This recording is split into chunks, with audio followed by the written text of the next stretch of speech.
ಕಾರ್ಯಕ್ಕೆ ಪ್ರೇರಣೆ ನೀಡಿದೆ ವ್ಯಕ್ತಿಗೆ.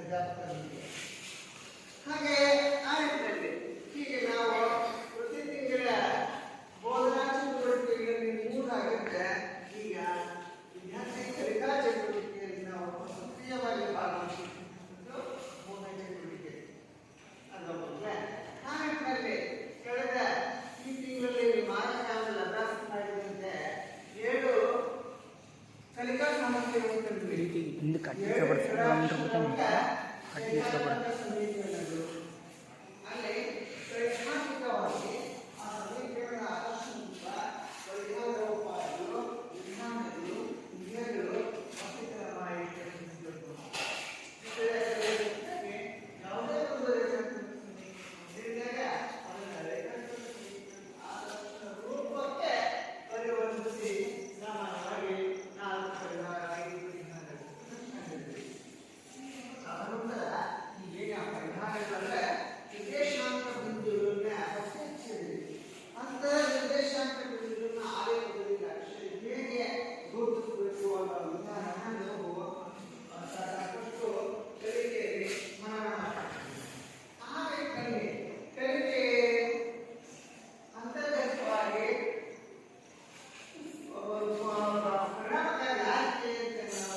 ಚಟುವಟಿಕೆ ರೂಪದಲ್ಲಿ ನಮ್ಮನ್ನೆಲ್ಲ 20 ಪ್ರಶ್ನೆಗಳನ್ನು ಕೇಳ್ತಾ ಬರ್ತಾರೆ. ಅದಕ್ಕೆ ಉತ್ತರಿಸುವ ಸಾಮರ್ಥ್ಯ ನೀವು ಕೂಡ ಮಾಡ್ತೀರಲ್ವಾ? ನೋಡಿ ಮಕ್ಕಳೇ, ನಿಮ್ಮ ಸಹಪಾಠಿ ಶೈಕ್ಷಣಿಕ ಚಟುವಟಿಕೆಯಲ್ಲಿ 20 ಪ್ರಶ್ನೆಗಳನ್ನ ಆ ಪ್ರಶ್ನೆಗಳ ಸ್ವರೂಪವನ್ನು ಆಧರಿಸಿ ಪ್ರಶ್ನೆಗಳನ್ನ ನಿಮ್ಮ ಸ್ನೇಹಿತರು ಕೇಳ್ತಾರೆ. ಯಾರು ಕೂಡ ಗುಂಪು ಉತ್ತರವನ್ನು ನೀಡಬಾರ್ದು. ಗೊತ್ತಾಯ್ತಲ್ಲ? ಈಗ ಮೊದಲನೇ ಪ್ರಶ್ನೆ, ಬಿಯು ನಿರ್ದೇಶಕರು ಯಾರ ಉತ್ತರ ಇದೆ ನೋಡಿ, ಉತ್ತರ ಪ್ರಯತ್ನ ಮಾಡಿ.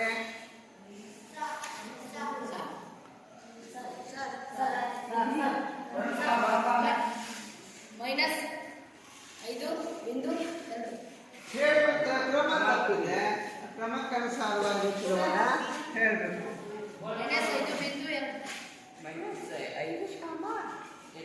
2 ಉತ್ತರ ಸರಿಯಾಗಿದೆಯಲ್ಲ ಮಕ್ಕಳ? ನಿಖರವಾದ ಉತ್ತರ. ನೆಕ್ಸ್ಟ್ ಮುಂದಿನ ಪ್ರಶ್ನೆ ನೋಡಿ. ಮುಂದಿನ ಪ್ರಶ್ನೆಗೆ ಎರಡನೇ ಪ್ರಶ್ನೆ ಇದೆ.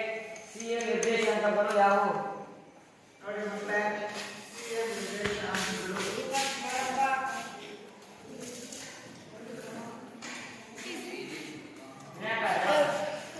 5, -5.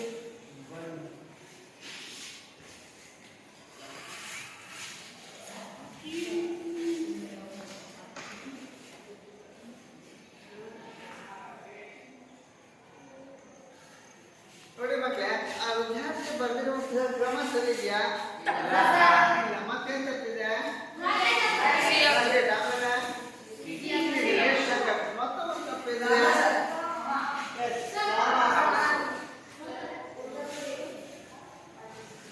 ಮೂರನೇ ಪ್ರಶ್ನೆ -5, -3, -5 ನಿರ್ದೇಶಕಗಳಿಂದ ಗುರುತಿಸುವ ಬಿಂದು ಯಾವುದು? ಗುರುರಾಜನಪ್ಪ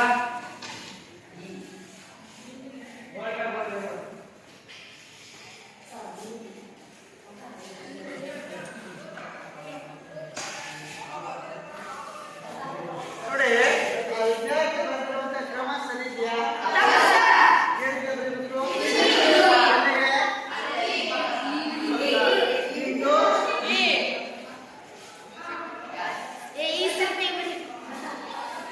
ನಾಲ್ಕನೇ ಪ್ರಶ್ನೆ 2, -4 ನಿರ್ದೇಶಕಗಳಿಂದ ಗುರುತಿಸುವ ಬಿಂದು ಯಾವುದು? ನಾಗರಾಜ್ ಬರ್ಬಾ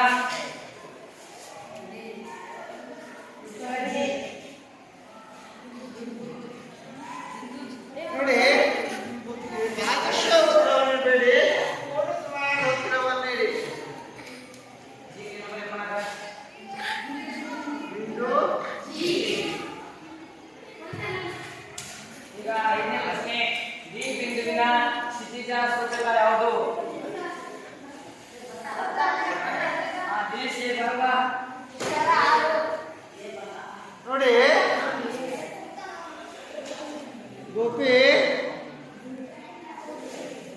ನಿಲ್ಸಪ್ಪ. ದಿನೇಶ, ನೀನು ಹೇಳಿದಂತ ಉತ್ತರ ಸರಿ ಇದೆ. ಆಗ ನಿನಗೆ ಉತ್ತರ ಎಲ್ಲಿ ಸಿಕ್ತು?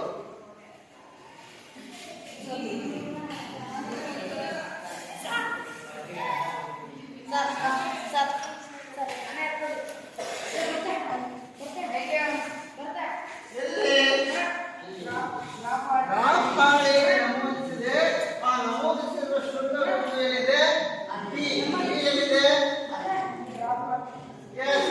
ಆ ಗ್ರಾಪಾಳಿ ಇದೆ. ಆ ಸೂಚಿಸತಕ್ಕಂಥ ಕ್ಷಿತಿಜ ಸೂಚಕ 6. ನೆಕ್ಸ್ಟ್ ಬಿಂದುವಿನ ಭಾರತ ಜನತೆ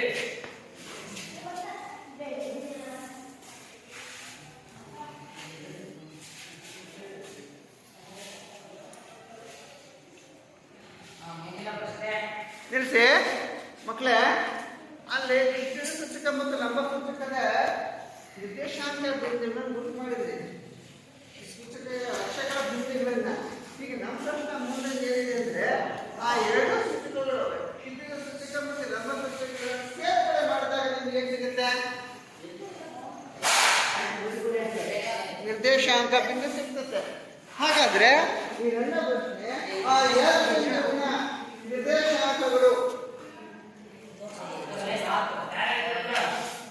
ನೋಡಿ ಎಲ್ಲಿದೆ? ಹುಡುಕಿ ಅದನ್ನ. ಹುಡುಕಿ ಸ್ಕೇಲ್ ಕೊಡ ಅವ್ರ ಕಡೆ. ಸ್ಕೇಲಲ್ಲಿ ಡ್ರಾಪ್ ಅಲ್ಲಿ ತೋರಿಸ್ಬೇಕು ಎಲ್ಲಿದೆ ಅಂತ. ಎರಡು ಬಿಂದುವಿನ ನಿರ್ದೇಶಾಂಕಗಳು ಅಲ್ಲಿ ಭಾಗ ಸೂಚಕ ಎಷ್ಟಿದೆ ನೋಡು. ಕ್ಷಿತಿಜ ಸೂಚಕ ಎಷ್ಟಿದೆ? -6. ನೆಕ್ಸ್ಟ್ ಲಂಬ ಸೂಚಕ -2. -2. ಬರೆಯಪ್ಪ.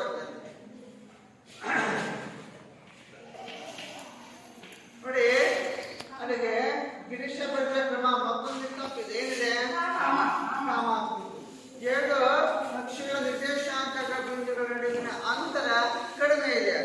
ಅದನ್ನು ಸರಿ ಮಾಡಿ. ಕ್ರಮ ಆಯ್ತು ಉತ್ತರಿಸಬೇಕು. 1 ರಿಂದ 3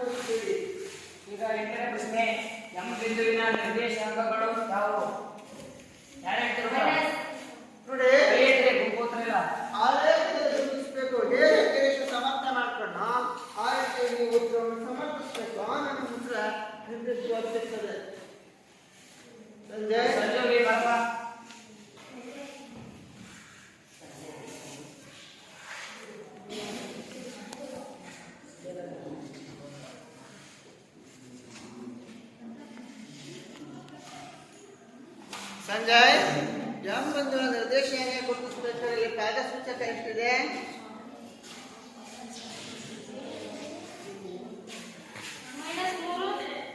ಲಂಬ ಸೂಚಕ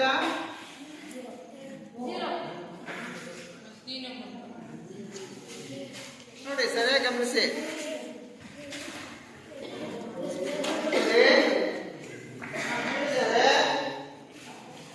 ನಮ್ಮ ಪ್ರಶ್ನೆ ನಿರ್ದೇಶಾಂಕ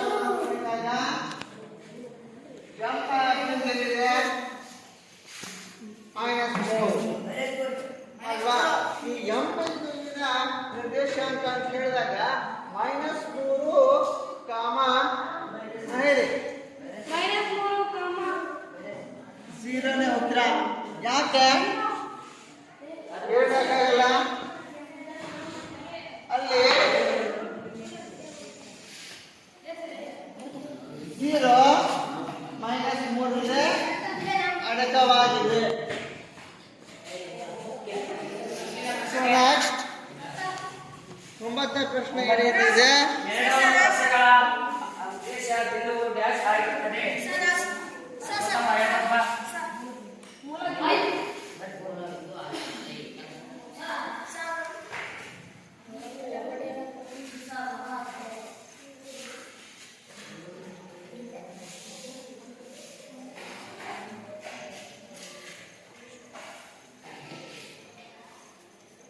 ಮಕ್ಕಳೇ ಮುಂದಿನ ಪ್ರಶ್ನೆ ನೋಡಿ. ಕ್ಷಿತಿಜ ಸೂಚಕ ಡ್ಯಾಶ್ x ಅಕ್ಷ ಲಂಬ ಏ, ಸೂಚಕ ಯಾವುದು? ನೋಡಿ ನಿಮ್ಮ ಸಹಪಾಠಿ ಓದುತ್ತಿರುವಂತ ಕ್ರಮ ತಪ್ಪು. ಇದನ್ನ ಹೋಲಿಕೆ ಮಾಡಬೇಕು ಅಂತ ಹೇಳ್ತೀವಿ. ಕಂಪ್ಯಾರಿಟಿವ್ ಕ್ವೆಶ್ಚನ್ಸ್ ಅಂತ ಹೇಳ್ತೀವಿ. ಕ್ಷಿತಿಜ ಸೂಚಕ x ಅಕ್ಷ ಅಂತೀವಿ. ಲಂಬ ಸೂಚಕ ಅಂದ್ರೆ ಯಾವುದು? ಗುಂಪಲ್ಲಿ ಉತ್ತರ ನಿರೀಕ್ಷೆ ಮಾಡಿಲ್ಲ. ಉತ್ತರ ಕೈ ಎತ್ತಬೇಕು. ಲಂಬ ಸೂಚಕ ಯಾವುದು?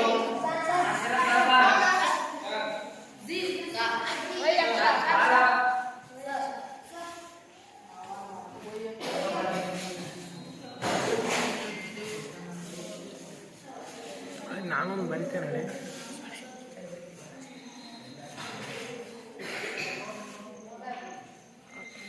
ಈಗ 11ನೇ ಪ್ರಶ್ನೆ ಮೂಲ ಬಿಂದುವಿನ ನಿರ್ದೇಶಾಂಕಗಳು ಯಾವುವು? ದೀಪಕ್ ಬರ್ಬಾ.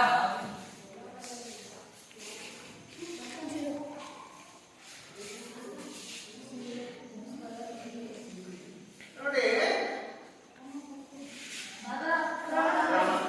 ಕ್ರಮ ವಿಧಾನ ತಪ್ಪಿದೆ. ಬರ್ತಿರೋದು ನೋಡಿ.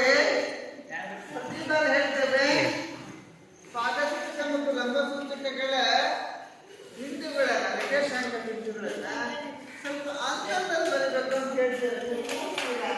ಆಗ ಒಂದು ನಿರ್ದೇಶಾಂಕ ಬಿಂದು ಆಗಲ್ಲ. ಅದನ್ನ ಸರಿ ಮಾಡಪ್ಪ.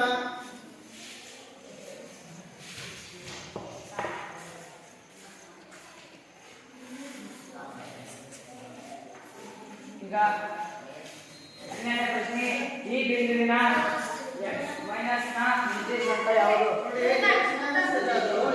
ನಿರ್ದೇಶಾಂಕ ಸೇಮ್ ಬರ್ಬಾ.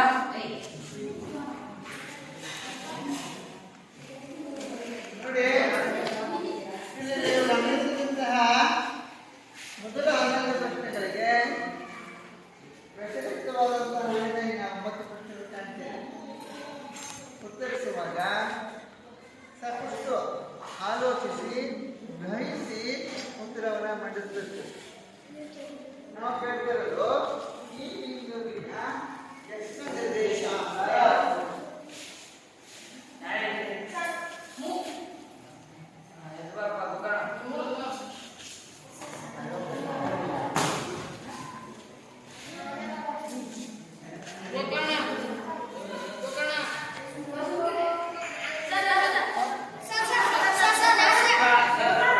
ನೋಡಿ ಮಕ್ಕಳೇ, ಉತ್ತರ ಏನಿದೆ? 4.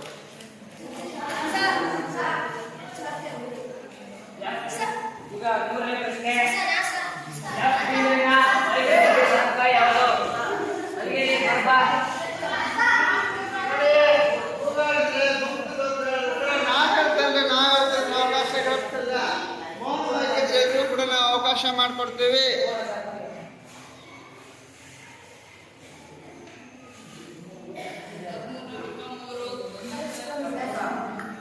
ಆಯ್ತಾ? ಒಂದು ನಿಮಿಷ ಮಕ್ಕಳೇ. ಈಗ ಶಿವಕುಮಾರ ಹಾಗೆ ಮತ್ತು ಗೋಕರ್ಣ ಈ ಬಿಂದುವಿನ ನಿರ್ದೇಶಾಂಕ ಮತ್ತು ಈ ಬಿಂದುವಿನ ನಿರ್ದೇಶಾಂಕ ಸೊ ಈಗ ನನ್ನ ಪ್ರಶ್ನೆ, ಈ ಎರಡು ಎಫ್ ಮತ್ತು ಈ ಮತ್ತು ಬಿಂದು ಇದೆಯಲ್ಲ, ಆ ಎರಡು ಕೂಡ ಎಲ್ಲಿ ಛೇದಿಸಿದೆ? ಯಾವ ಬಿಂದುವಿನಲ್ಲಿ?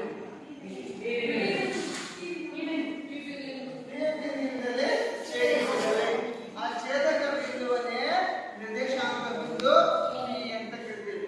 ಹಾಗಾದ್ರೆ ಆ ನಿರ್ದೇಶಾಂಕ ಬಿಂದು ಪಿ ಯಾವುದು?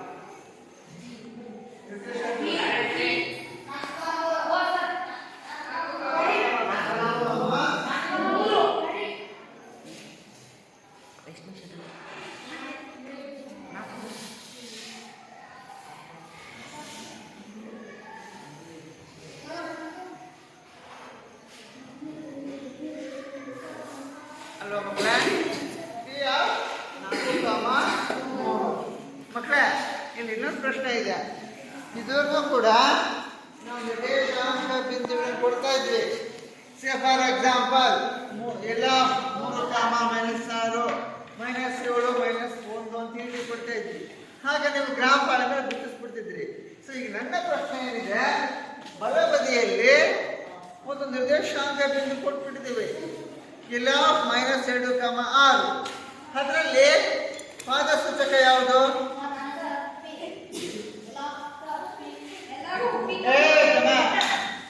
ಪಾದ ಸೂಚಕ ಯಾವುದು? -2 ಮತ್ತು 6ರಲ್ಲಿ -2. ಲಂಬ ಸೂಚಕ 6. ಸೊ ಆ ಪಾದ ಸೂಚಕ ಮತ್ತು ಲಂಬ ಸೂಚಕಗಳು ಎಲ್ಲೇ ಅಕ್ಷರವನ್ನು ಛೇದಿಸಿರುವ ನಿರ್ದೇಶಾಂಕ ಬಿಂದು ಗುರುತಿಸಬೇಕು. ಇಲ್ಲಿ ಕೊಟ್ಟಪ್ಪ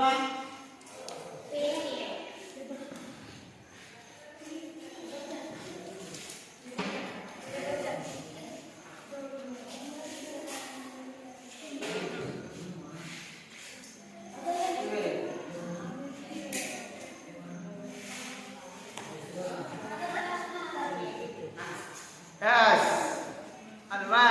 ಸರಿ, ಅಲ್ಲ ಅದು ಕೆಸರುಗಳು ಏನು ಕೊಟ್ಟಿದೆ? ಬರೀ ಅದು ಅಷ್ಟೇ. ಪಿ ಕ್ಯೂ ಅಂತ ಕೇಳೋ ಕ್ರಮ ತಪ್ಪು. ಎಲ್ಲ ಪಿ ಅಲ್ಲಿ ಪಿ ಅಂದ್ರೆ ಏನು ಸುತ್ತುತ್ತೆ? ಪದ್ಯ ಸೂಚಕ ಯಾವುದು? ದ್ವಿತೀಯ ಸೂಚಕ ಚು ಅಲ್ವಾ? ನೆಕ್ಸ್ಟ್ 14ನೇ ಪ್ರಶ್ನೆ, 4, -3 ಅನ್ನು ನಕ್ಷೆಯಲ್ಲಿ ಗುರುತಿಸಿ. ಬರಪ್ಪ.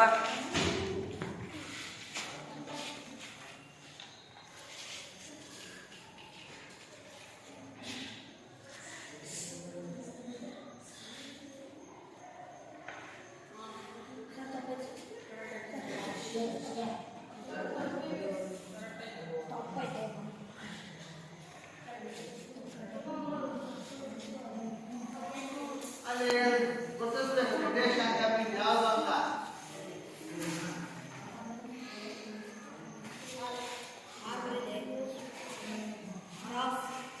ಬಿಂದು ಬರಬೇಕು, ಸೂಚಕಗಳು ಯಾವ್ಯಾವ ಅಂತ.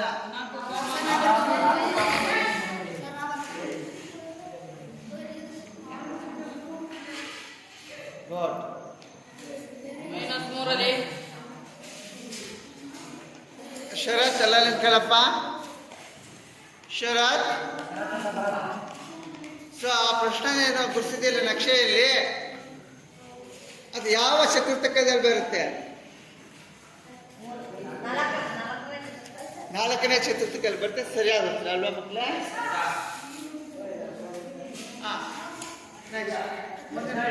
ಹದಿನೇಳನೇ ಪ್ರಶ್ನೆ, -5, -4 ಅನ್ನು ಚತುರ್ಥಾಂಕದಲ್ಲಿ ಬರುತ್ತದೆ.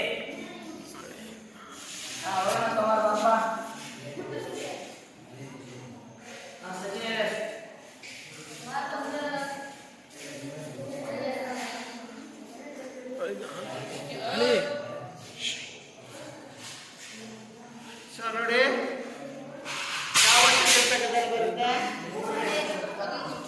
ಚತುರ್ಥಕದಲ್ಲಿ ಬರುತ್ತೆ. ಸರಿ, ನನ್ನ ಪ್ರಶ್ನೆ ಈಗ ಅದೇ ನಿರ್ದೇಶಾಂಕ ಬಿಂದುವನ್ನ ಗ್ರಾಫ್ ಹಾಳೆಯಲ್ಲಿ ಗುರುತು ಮಾಡುವ ಕಲರ್ ಹಾಕಿಸ್ಕೊಡಪ್ಪ.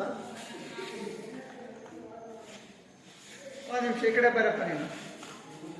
ಸಚೆ ಜಸ್ಟ್ ಎಷ್ಟಪ್ಪ? -5 ಕಾಮ -4 ಅಂತ ಕೇಳ್ತಿದ್ಯಾ? -5 ಯಾವ ಅಕ್ಷರವನ್ನು ಸೂಚಿಸುತ್ತೆ? ಎಕ್ಸ್ ಅಕ್ಷರವನ್ನು ಸೂಚಿಸುತ್ತೆ. -4 ಯಾವ ಅಕ್ಷರವನ್ನು ಸೂಚಿಸುತ್ತೆ? ಯಾವ ಸೂಚಿಸುತ್ತೆ ಅಲ್ವಾ? ಇಲ್ಲಿ ನಾವು ಸೈದ್ಧಾಂತಿಕ ಹೇಳುವಾಗ ಪಾದಸೂಚಕ ಮತ್ತು ಲಂಬ ಸೂಚಕ ಅಂತ ಹೇಳ್ತೇವೆ. ಆದರೆ ಅಕ್ಷರಗಳನ್ನು ಗುರುತು ಮಾಡುವಾಗ ನಿರ್ದೇಶಾಂಕ ಪರಿಗಣಿಸಿ ಗುರುತಿಸ್ತೇವೆ.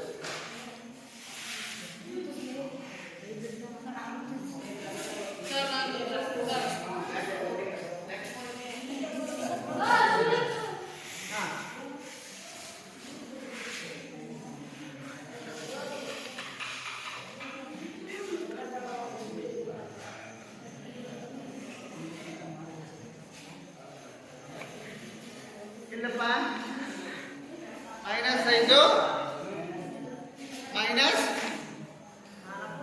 ನಾವು ಕೊಟ್ಟಿರುವಂತ ಪ್ರಶ್ನೆ ಏನಿದೆ ಅದಕ್ಕೆ ಮಾತ್ರ ಉತ್ತರಿಸ್ಬೇಕು. ನಿಮಗೆ ತಿಳಿದಾಗ ಉತ್ತರಿಸೋ ಕ್ರಮ ತಪ್ಪು.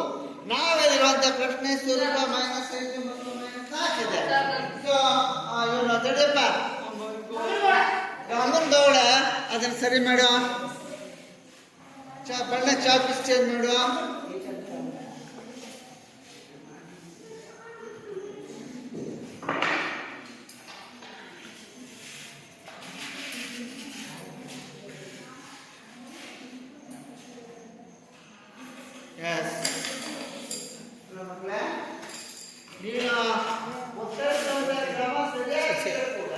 ಅದಕ್ಕೆ ನಾವು ಭಾಗಶಃ ಉತ್ತರ ಅಂತೇಳಿ ಅಂಕವನ್ನು 0 ನೀಡಿದ್ದಾರೆ. ಕಾರಣ ನಾವು ಪ್ರಶ್ನೆ ಪತ್ರಿಕೆ ನೀಡಿರುವಂತಹ ಸಂಪೂರ್ಣ ಉತ್ತರ ಮತ್ತು ಪ್ರಶ್ನೆ ಮಾತ್ರ ಪೂರ್ಣ ಅಂಕ ಇರ್ತದೆ. ಆದರೆ ಅಂಗನ್ ಕೂಡ ಮತ್ತೊಂದು ದೋಷ ಮಾಡಿದಲ್ಲಿ ಏನ್ ಮಾಡ್ಬೇಕಿತ್ತು? ನಿರ್ದೇಶಾಂಕ ಬಿಂದುಗಳನ್ನು ಬರಲಿಲ್ಲ. ಆ ನಿರ್ದೇಶಾಂಕ ಬಿಂದು ಯಾವುದು ಅಂತ ಬರೀಬೇಕು.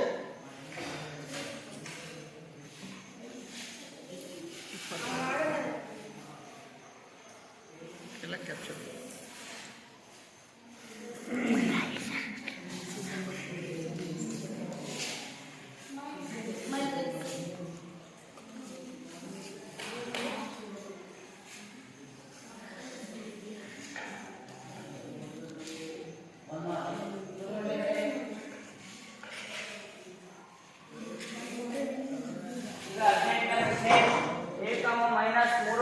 -3, ಹಾಳೆಯಲ್ಲಿ ಗುರುತಿಸಿ.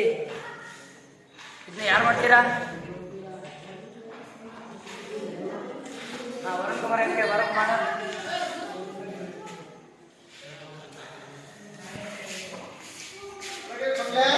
ಅಲ್ಲೇ ಮೊದಲನೇ ಪ್ರಶ್ನೆ ಇಲ್ಲಪ್ಪ, 14ನೇ ಪ್ರಶ್ನೆ ಇದೆ. 3, 4 ಗ್ರಾಫ್ ಹಾಳೆ ಮೇಲೆ ಗುರುತಿಸಿ ಅಂತ ಹೇಳಿದ್ವಿ ಅಲ್ವಾ? ಮತ್ತೆ ನೀವು ಪೂರ್ವಜ್ಞಾನ ಏನ್ ಮಾಡ್ಬೇಕು? ಅಲ್ಲಿ ಯಾವ 3, 4 ಬಂದಾಗ ಯಾವ ಚತುರ್ಥಕದಲ್ಲಿ ಬರುತ್ತೆ? ಯಾವ ಚತುರ್ಥಕದಲ್ಲಿ ಬರುತ್ತೆ ನಿರ್ದೇಶಾಂಕ ಬಿಂದು? ಯಾವ 3, 4 ಹ್ಯಾಂಡ್ ರೈಸ್ ಮಾಡಿ. ಮೊದಲು ಹೇಳುವಂತವರು ವಿನಾಯಕ 1ನೇ ಚತುರ್ಥಕದಲ್ಲಿ ಬರುತ್ತದೆ. 1ನೇ ಚತುರ್ಥಕದಲ್ಲಿ ಬರ್ತಕ್ಕಂಥ ಸಂಖ್ಯೆಗಳು ಏನವು? 7 ಕೂಡ ಏನಾಗಿರ್ತವೆ? ಧನಾತ್ಮಕ ಸಂಖ್ಯೆಗಳು ಅಂತ ಹೇಳಬೇಕು ಅಲ್ವಾ? ಸೊ 2 ಅಕ್ಷಗಳ ಬಿಂದುಗಳು ಧನಾತ್ಮಕ ಸಂಖ್ಯೆಗಳಾಗಿದ್ರೆ ಯಾವ ಚತುರ್ಥಕದಲ್ಲಿ ಬರುತ್ತೆ? 1ನೇ ಚತುರ್ಥಕದಲ್ಲಿ ಬರ್ತದೆ. ಹಾಗಾದ್ರೆ ಅದನ್ನ ಗುರ್ತು ಮಾಡ್ತೀಯಾ? ಗುರ್ತು ಮಾಡ್ತೀಯಾ?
ಗುರುತು ಮಾಡ್ತೀರಾ?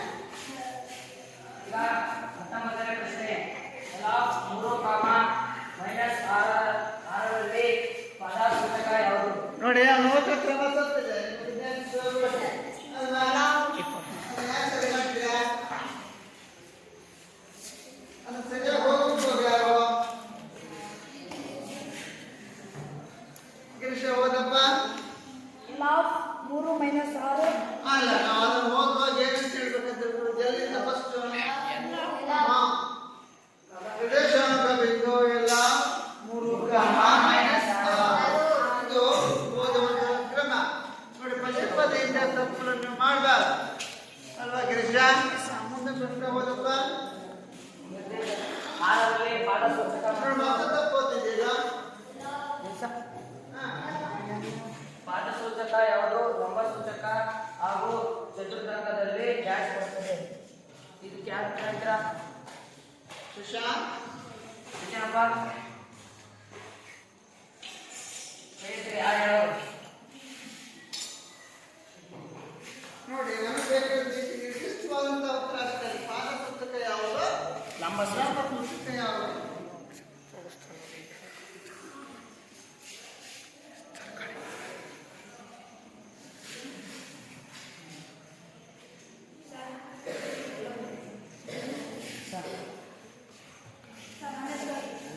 ಹೇಳಿದ್ರೀಗ ಸರ್ ಪಾದ ಸೂಚಕ 3 ಹಾ ಲಂಬ ಸೂಚಕ ಮೈನಸ್ 6 ಇದು 2ನೇ ಚತುರ್ಥಕದಲ್ಲಿ ಬರುತ್ತೆ. ಅಲ್ಲಿ ಉತ್ತರ ಬರೆಯಪ್ಪ ಹಲಗೆ ಮೇಲೆ.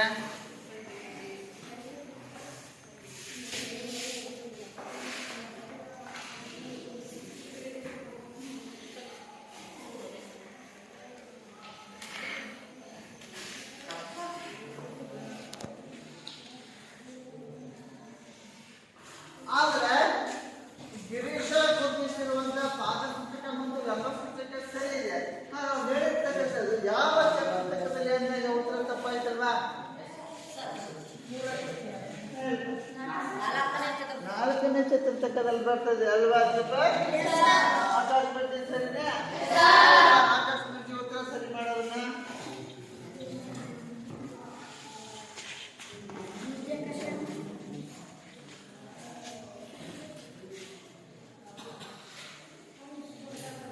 ಹಾಗೇನೆ ಆಕಾಶ ಬಿದ್ದಿ ಆ ನಿರ್ದೇಶಾಂಕ ಬಿಂದುನ ನೀನು ಗ್ರಾಫ್ ಮಾಡಿ ಮಾಡು.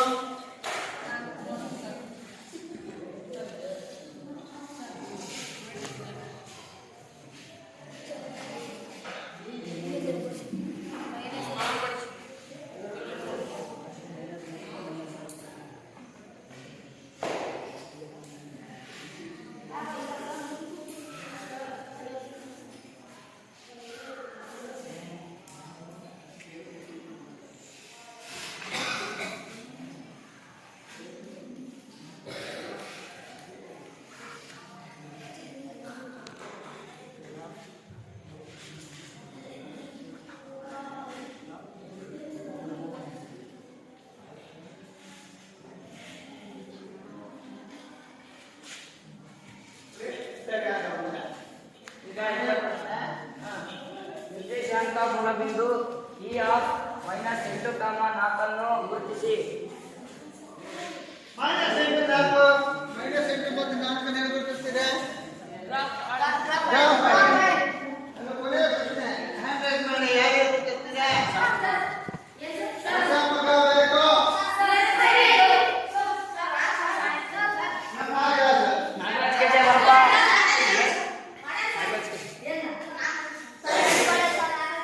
ಇಲ್ಲಿ ಮಾಡಿ ನಾನು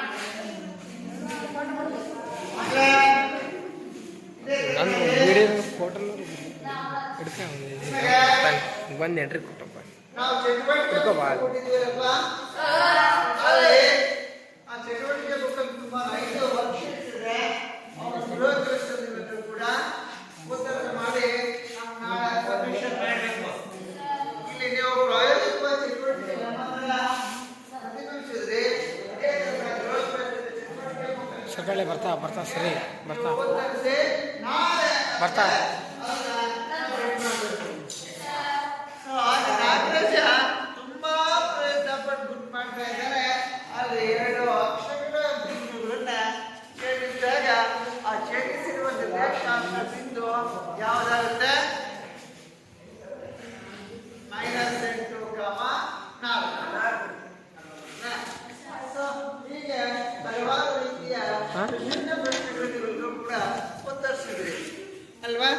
ಏಕಲವ್ಯ